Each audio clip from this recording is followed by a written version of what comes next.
Non, un chrétien ne peut pas changer de religion. Et par chrétien, je veux dire une personne qui est sauvée, une personne qui a cru dans l'évangile, qui a mis toute sa confiance en Jésus-Christ et qui a reçu la vie éternelle, alors elle ne peut pas changer de religion. Et il est dit dans Romains chapitre 8 verset 16, l'Esprit lui-même rend témoignage avec notre esprit que nous sommes les enfants de Dieu. Le Saint-Esprit de Dieu qui est en vous rend témoignage à votre esprit que vous êtes enfants de Dieu. Ça veut dire quoi? Ça veut dire que vous n'arrêterez jamais de croire en Jésus-Christ. À partir du jour où vous avez cru en Jésus-Christ, vous êtes enfants de Dieu.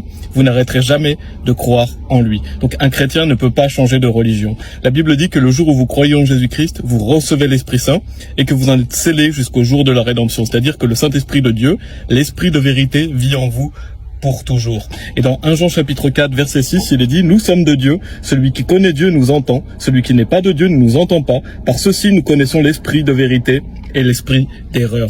Un chrétien a l'esprit de vérité, il n'a pas l'esprit d'erreur. Donc si une personne vous dit, oui, moi j'étais chrétien et j'ai changé de religion, en fait cette personne n'a jamais été sauvée, elle n'a jamais cru au vrai évangile, parce que si elle avait cru au vrai évangile, alors elle n'aurait pas changé de religion, tout simplement. Parce qu'un chrétien n'arrêtera jamais de croire en Jésus-Christ.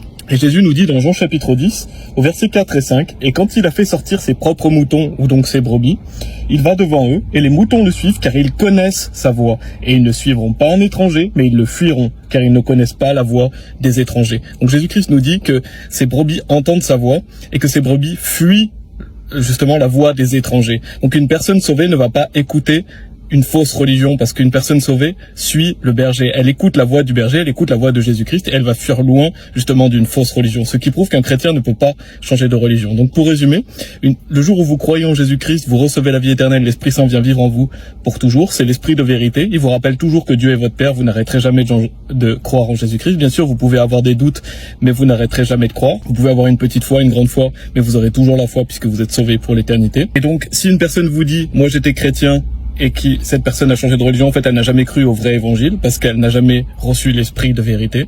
Et donc, un chrétien suit la voie du bon berger. Bien sûr, un chrétien n'est pas parfait, mais elle fuira loin d'une fausse religion. Voilà, que Dieu soit loué.